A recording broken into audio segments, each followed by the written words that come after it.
Sejam todos bem-vindos. Eu sou o Rony Hall e esse é o Tatu Life. Então, tatua a vinheta aí.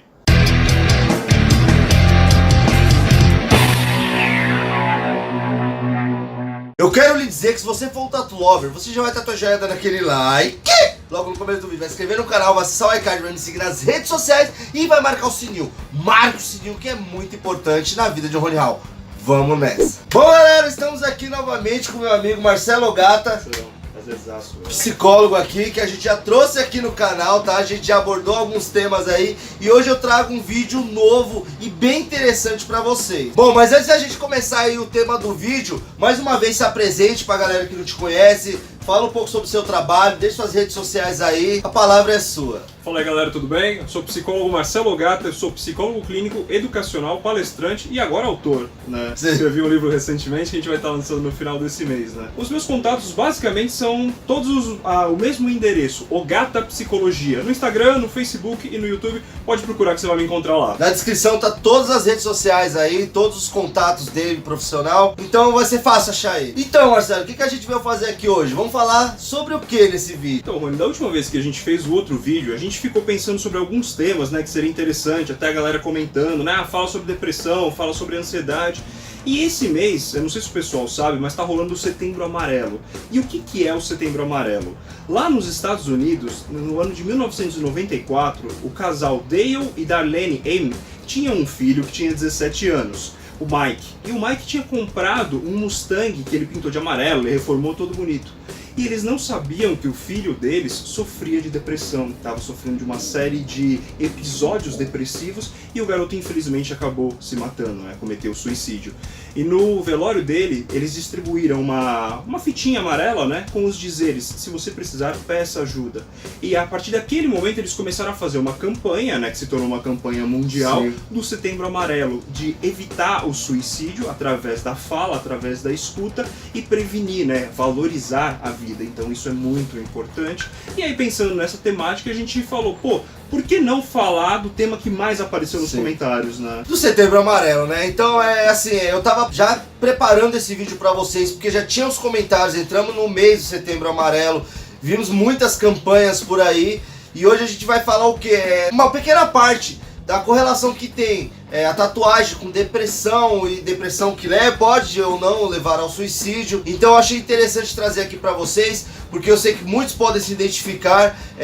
Tem até casos que eu acho que eu vou contar sobre mim pra vocês aí, eu vou expor um pouquinho aí do meu pessoal, coisa que eu nunca fiz no canal, mas fiquem aí que no decorrer do nosso bate-papo aí eu vou estar falando pra vocês. Então, atendendo a pedidos mundial, digamos assim, que é uma utilidade pública gigantesca a gente falar sobre isso, eu decidi fazer esse vídeo aí e chamar uma pessoa que entende sobre o assunto de psicologia, depressão, coisa que eu acho que todo mundo deveria saber, né? Pelo menos ter um pouquinho de noção, e ajudaria bastante pessoas, né? Porque muitas vezes, Rony, o que acontece nesses casos, pegando o exemplo da depressão em si, a pessoa que ela tá em um estado depressivo, ela acha que aquilo não tá acontecendo com mais ninguém, que é só com ela. E se ela falar, ela não vai conseguir se conectar com as pessoas, né? E aí a gente pensa, então, qual que é a correlação que isso tem com o suicídio? Em muitos casos, quando a pessoa está dentro de um processo depressivo e ela comete o suicídio, ela não quer acabar com a vida. Ela associa vida à dor. Então, se eu acabar com a vida, por consequência, a dor vai acabar. O que é um equívoco, né, dentro desse quadro, mas se a gente pensar em termos até da neuropsicologia, quando a gente faz uma ressonância em um cérebro saudável, você percebe certas áreas ligadas. Mas no depressivo, no caso uma pessoa que tem uma depressão crônica, o cérebro dela vai estar principalmente com o córtex pré-frontal desativado. Então e o córtex pré-frontal, pra gente saber, né, é onde a gente tem a nossa parte de raciocínio lógico, raciocínio analítico mais forte. Então se a pessoa tá com essa parte desativada, fica muito difícil ela conseguir entender o que é real e o que não é, e como que ela vai chegar nessa conclusão, sendo que eu acabar com a vida é a mesma coisa que eu acabar com a dor. Percebe que existe toda uma lógica por trás disso, que é muito mais fisiologia do que qualquer outra coisa. Digamos que no momento que toma essa decisão, é que você falou, não quer acabar com a vida. Exato. No momento não tá focado em todo o resto que ainda pode vir, que pode viver. Tá focado somente naquilo, não. Se eu tô com essa dor é porque eu ainda tô vivendo. Se eu parar de viver, acaba essa dor. Então meio que tipo, deixa todo o resto de lado e foca só naquele ponto. É a sensação mais forte naquele momento. E daí a campanha do Setembro Amarelo fala muito dessa importância de falar sobre o que está acontecendo. Então, às vezes a gente vê aquelas pessoas que estão, sei lá, no mercado e saem falando da vida dela pra todo mundo. Acabou de conhecer o cara, tá comprando fruta, mas fala, não, porque minha filha, semana passada não sei o que. Percebe que essa pessoa tá em desequilíbrio. Por quê? Muitas vezes ela não tem um vínculo saudável, ela não procura uma terapia que é essencial quando a gente fala de processo depressivo, ela não tem amigos ao redor dela para ela conseguir compartilhar aquelas informações e aquilo funciona como um último pedido de ajuda dela. Então ela solta aquilo de uma vez sem muita cerimônia, digamos assim. Sim. Só que a gente percebe um desequilíbrio total nesses casos, né? Então você acaba vendo isso em muitos episódios, ou mesmo algumas pessoas já vivenciaram isso no teu dia a dia, né? Então é bem complicado. Então, pegando por esse lado aí, é o que eu costumo ver, coisa de vivência e tudo mais, que assim, o depressivo, acho que a maior parte dos diálogos, da convivência que ele tem com as pessoas, no fundo, é um pedido de socorro. Porque, ou que nem o pessoal fala de chamar a atenção, às vezes não é chamar a atenção, é realmente um pedido de socorro. Só que muitas vezes a pessoa, ela não tem essa segurança para se expressar 100%, então o que ela faz? Tenta se expressar de outras formas. Sim. Então, muitas vezes dessas formas é algo sim chamando a atenção, mas não porque quer ser visto, quer aparecer. Não, é porque ela precisa que alguém note o que está acontecendo. Porque uma teoria aqui que está vindo na minha cabeça aqui. Eu acho que a pessoa, se alguém notar, eu tô com um problema, e eu chamo a atenção de alguma forma, eu acho que se aquela pessoa notou que eu tô com um problema por causa daquela atitude, é uma pessoa que eu confiaria contar, porque não encararia como besteira. Sim. Como frescura, como falta do que fazer. A pessoa, se ela chegou ao ponto de ver o meu estado físico, mental, não tá bem só pelas coisas que eu tô fazendo normalmente, eu já me sentiria mais seguro de falar com uma pessoa dessa. Então acho que é meio que uma prova que a pessoa quer ter de que alguém realmente vá se importar com aquilo que ela tá passando. Sim, na verdade o que acaba acontecendo são formas que ela tem, exatamente isso que você falou, de recorrer à ajuda. Ela não sabe às vezes muito bem como que ela vai se expressar para conseguir essa ajuda, porque ela não sabe o que tá acontecendo dentro dela. Entende que tá uma confusão gigante, ela tá falando assim, poxa, eu não tenho vontade de fazer nada. E aí um erro principal que acontece quando a gente fala de depressão é as pessoas que tentam ajudar falam assim, poxa, mas você tem tudo, você tem tantas coisas boas na sua vida, por que você tá assim? E aí a gente tem uma sobreculpa. Porque a pessoa não entende que isso é um processo orgânico, né? Muitas vezes pode ter sim um gatilho que ele é psicológico, e aí a gente pode falar até disso mais pra frente, mas o que acaba acontecendo é que nesses casos a pessoa se percebe ruim, ela fala, caramba, eu tô sendo mal agradecido, eu deveria me sentir melhor. E aí ela cria uma sobreculpa. E é onde o processo da depressão vai se cronificando. Vai agravando mais ainda. Exato. Você já deve ter visto aqueles caras que você fala assim, fulano é deprê, é parte da personalidade dele. E a depressão não pode ser encarada como um traço de personalidade. Ela é uma condição clínica que exige sim um tratamento e tem uma cura. A pessoa pode viver de uma outra forma. E esse é um mito muito comum, achar que depressão não tem cura, você simplesmente vai aprender a conviver com ela. Ela tem sim, você precisa de um processo terapêutico adequado, em alguns casos a medicação, mas acima de tudo, o primeiro passo, que é o mais importante, é começar a buscar essa ajuda. Então, nesse caso assim que assim, a gente fala pra conversar, pra se expressar, né? Pra buscar um certo tipo de ajuda. Só que assim, a gente tem que pensar por um lado também que tem pessoas que vai procurar ajuda, que seja com amigos e tudo mais. Porém, o que é que a gente tem que alertar o pessoal também? Não é simplesmente chegou para um amigo seu e soltou lá e ele começou a tentar te ajudar. Às vezes o cara tentando ajudar ele pode prejudicar também. Sem dúvida. Não necessariamente se ele falar que você tá com frescura.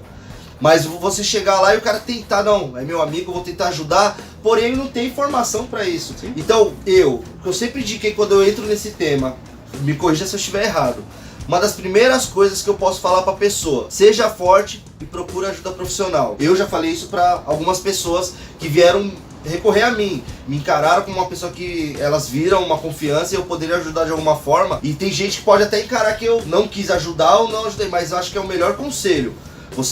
Primeira coisa, seja forte, procure uma ajuda profissional. Por quê? Porque vocês são formados para isso. Vocês entendem realmente do biológico da pessoa, do mental, para falar as palavras certas. Porque às vezes uma palavra que eu tô dando para um depressivo, para mim é inspiradora, para ele vai ser o fim. Ele pode encarar de outra forma.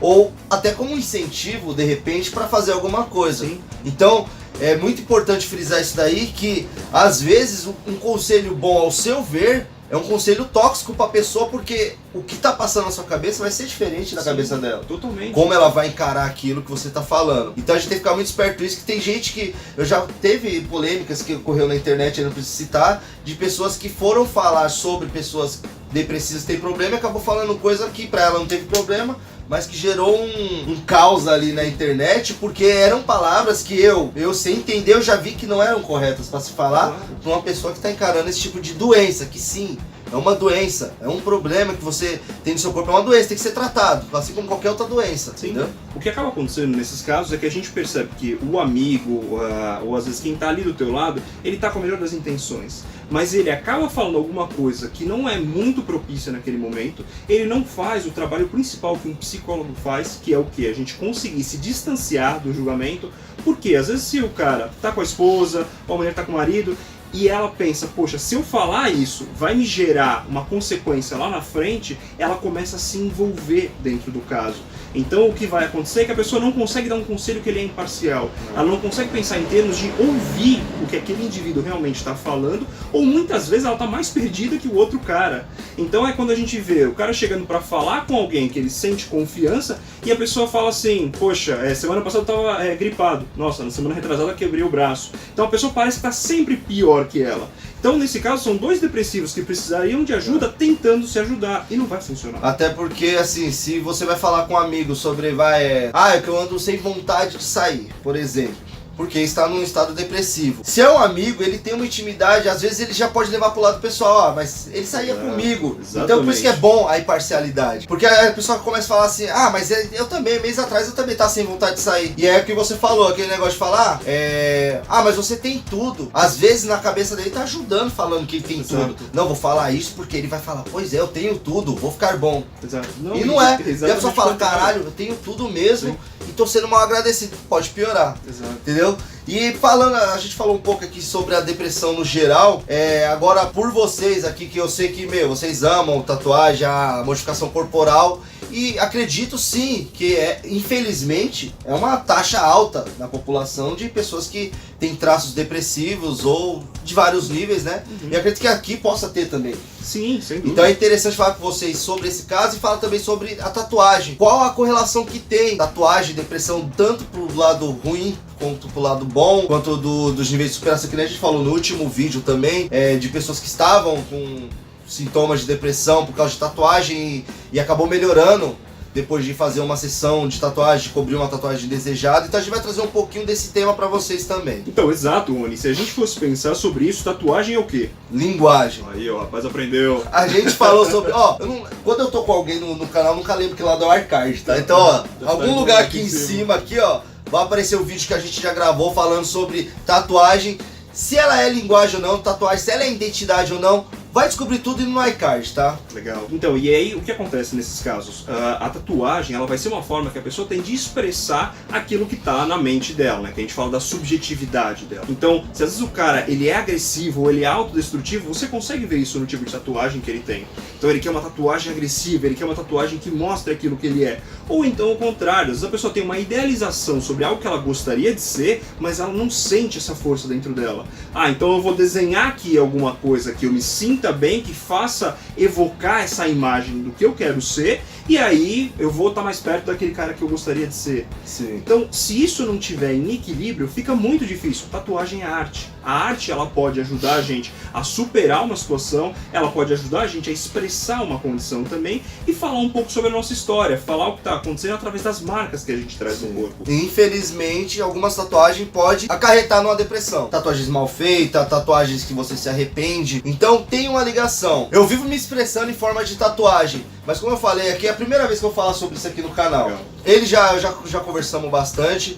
E uma das minhas tatuagens tem uma ligação com isso. Vocês sabem, eu já mostrei essa que tá aqui no pulso. Qualquer coisa eu ponho aí uma foto aí, que é o Kein Lust, não sei se se pronuncia, que é uma música do Rammstein, banda alemã lá, de rock, gosto pra caramba. E ela significa o quê? Sem desejos.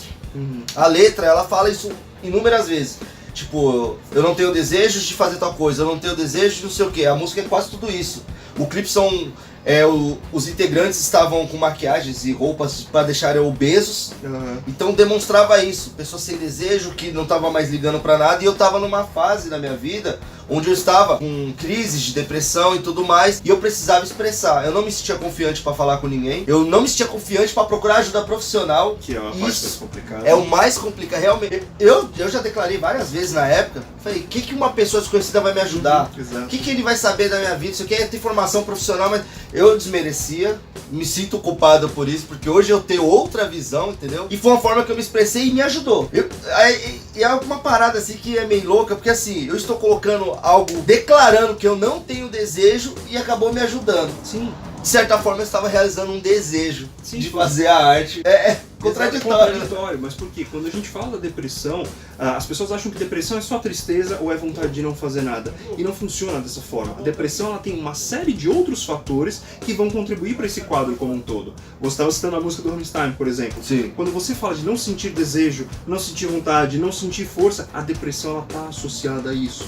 E aí o que vai acontecer nesses casos é que se eu tenho uma forma de expressar essa identidade e me sentir acolhido, sentir que não sou só eu que estou me percebendo dessa forma, que existem outras pessoas que estão falando sobre isso, ou melhor, que estão fazendo arte, expressando algo sobre isso, peraí, eu acho que é mais ou menos esse caminho. E aí eu começo a pescando esses lugares e olhando para mim e para as minhas situações. E talvez isso me faça questionar o quadro que eu tô e entender que não é normal me sentir dessa forma. Você falou também sobre a questão do psicólogo, de o que uma conversinha vai me ajudar, que é o que todo mundo pensa. 90% das pessoas acham que a terapia é conversa. E no começo a gente tem essa visão que ela é equivocada no sentido de que, peraí, se eu precisar conversar, eu vou conversar com um amigo. Há uma desinformação sobre o que é o psicólogo. Quando você fala que você é psicólogo ou que você faz psicologia, esse aí é doido. Esse aí é maluco.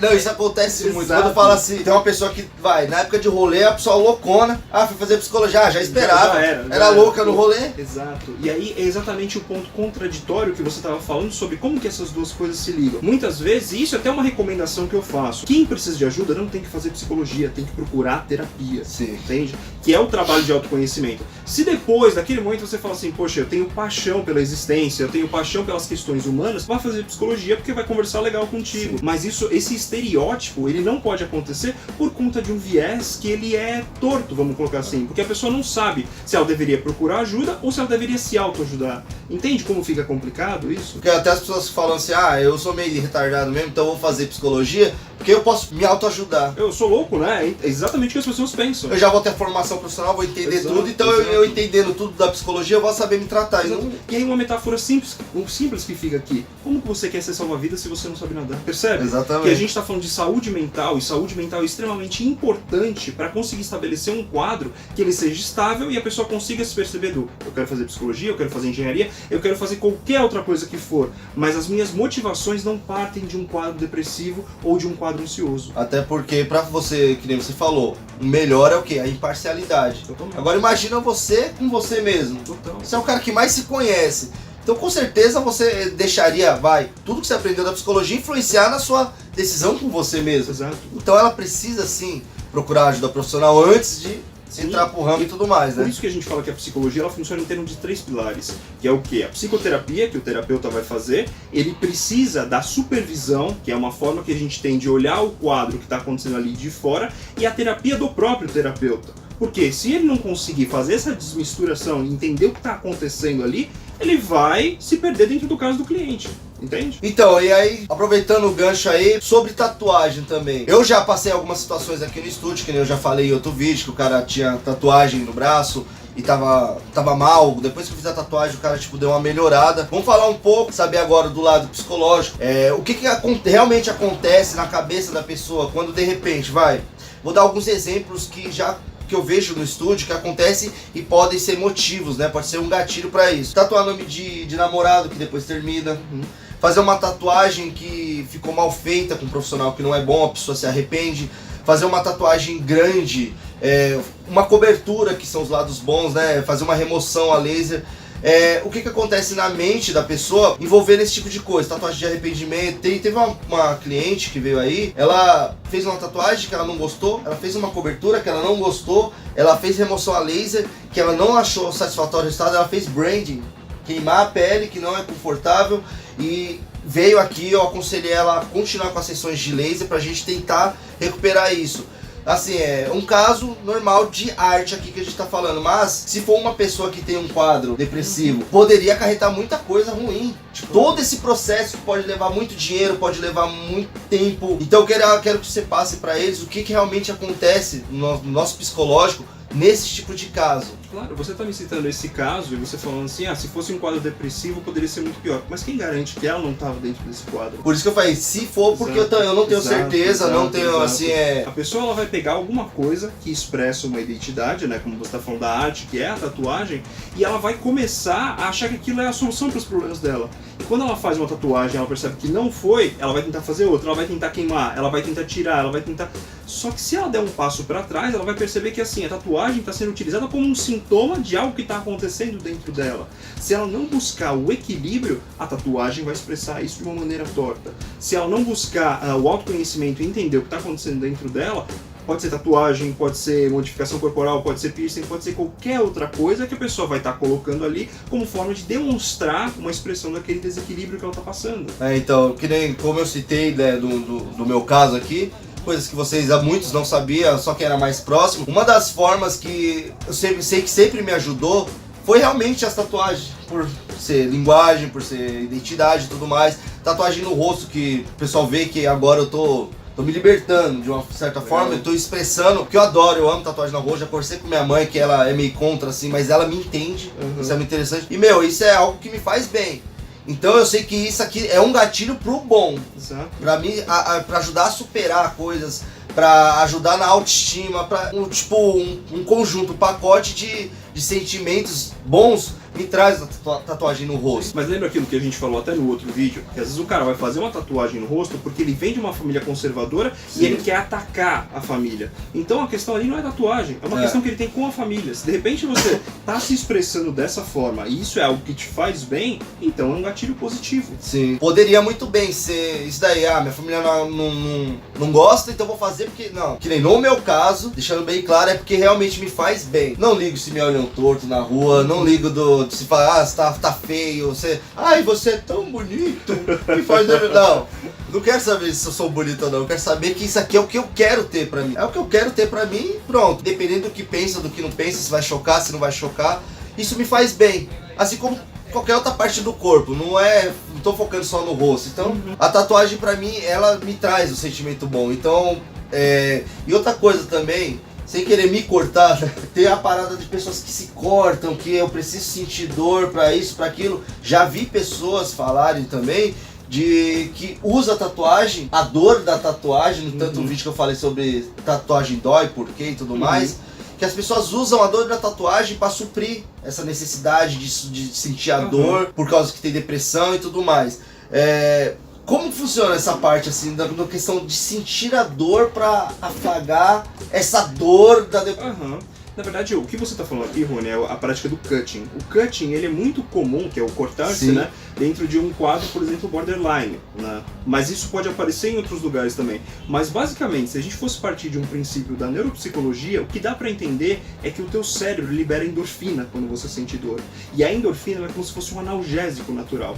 Então, se eu estou sentindo dor e eu me corto, eu vou ter a liberação de endorfina. Essa endorfina vai servir não só para essa dor que é física, mas para aquela dor que é psicológica. E aí o que acontece? Então a pessoa pode tratar isso só se cortando? Não, porque você tem um outro quadro de compulsão onde a pessoa precisa toda hora estar se cortando. Acabou de confirmar que o que eu falei no outro vídeo não é besteira, que eu falei da endorfina, falei que quando eu falei por que tatuagem vicia, eu falei do ponto também. Até gente fala que é uma dor gostosa, falei da endorfina também. Então tá confirmado a teoria aqui. Porém, assim, eu já usei isso também. Tipo, momentos que eu estava mal, depressivo, e eu chegava no Maurício e falava, Maurício, vamos fazer uma tatuagem essa semana? Eu preciso de tatuagem. Só falava isso. Mas pra mim, não, eu preciso sentir a dor da tatuagem, eu preciso ter um novo Rony, porque vai ser uma arte nova que vai ficar pra sempre. E aquilo ali me ajudava. Me ajudava, era eu comigo mesmo, ninguém sabia os motivos da tatuagem, porque ele achou bonito.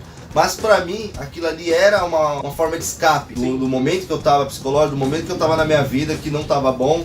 Então era uma forma de escape pra mim. Exato, e aí é o que você falou, exatamente, ele acaba sendo um escape, porque se eu não tratar a condição principal do que está acontecendo, eu vou estar o tempo todo fazendo outras coisas ao redor daquilo, mas não olhando para aquela situação. Então a pessoa pode fazer uma tatuagem, ela pode fazer qualquer outra coisa. Se ela estiver dentro de um quadro que está buscando equilíbrio, que está buscando ajudar, isso vai fazer muito bem para ela. A tatuagem vai ser muito bem-vinda e vai ser positiva, mas só se ela estiver em equilíbrio. Se a gente está em desequilíbrio, nada vai funcionar. E o interessante é que assim, né, a gente já mencionou, mas vamos sempre reforçar, é a ajuda profissional. Sim, claro. Ajuda profissional, porque por mais que a gente possa estar citando, é o que a gente falou também, a pessoa pode ter depressão, tá assistindo esse vídeo, mas o Rony Hall acabou de falar ali que ele usou isso e ajudou ele, então eu vou usar.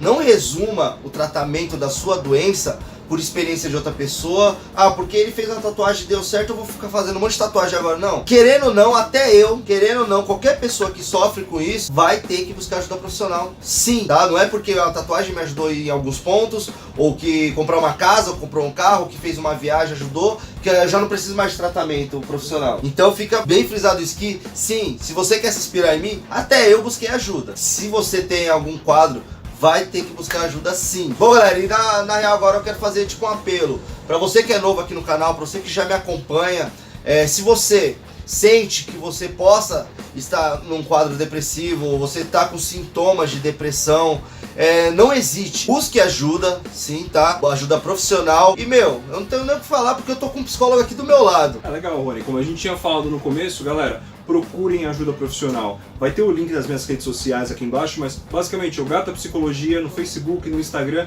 me procurem se sentirem essa necessidade. Falem sobre isso, porque o que a gente não pode fazer é ficar em silêncio quando a gente tá passando por alguma dor desse tipo. Então, galera, tá aqui, ó. Bom, galera, e a gente decidiu também fazer esse vídeo, além de ter sido muito pedido, é porque assim, se você às vezes não tem um incentivo pra buscar uma ajuda, tá aqui.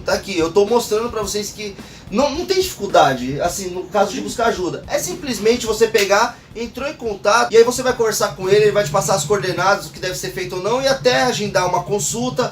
Faça a primeira consulta, descubra, conheça. Não adianta você ser que nem eu era no passado, cabeça dura, e julgar, não vai adiantar, não vai. É que nem quando a pessoa tem medo de dor da tatu. Faça uma pequenininha e descubra a dor. Exato, não exato. é? Quer saber se funciona? Faça uma consulta. A gente fala muito da experiência, então como que você vai vivenciar aquilo ou ter base pra falar que sim ou que não se você não passou pela experiência, né? Bom, galera, eu ia pedir desculpa se o vídeo ficou longo, mas eu acho que cada palavra que a gente passou nesse vídeo aqui é importante. Espero que vocês tenham chegado até esse ponto do vídeo e... se vocês estão gostando dessa nova série que a gente está fazendo, Tatu Psicologia aí, deixa nos comentários qual o próximo tema de vídeo que a gente pode estar fazendo, né, que envolva tatuagem e psicologia, que a gente já falou de identidade, falou de expressão, tá falando de depressão, e tem muitas outras coisas que tá envolvido com a arte aí. E a gente pode estar trazendo o Marcelo aqui de novo, tá, pra gente bater mais um papo aí.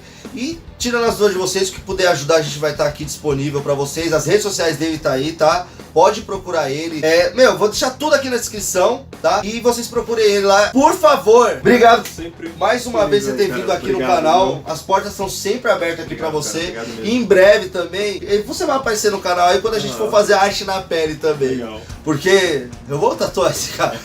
Aguarde, tá? Mas deixa tudo aí nos comentários, tá, galera? Espero que vocês tenham gostado. Deixa a sua opinião aí sobre o que você achou do vídeo. Os comentários também pra vocês, tá? Sugestões, opiniões, o que você achou, o que você não achou, tá tudo aí pra vocês, tá bom? Então, Tatu Life vai ficando por aqui, né? Muito obrigado, tatuados e não tatuados, e até breve. Bom, galera, segue 2 vídeos sugeridos aqui e eu espero que... Você tinha falado de fazer tatu? Sim. Vamos fazer isso agora, cara. Agora? Bora lá. Bom, tchau!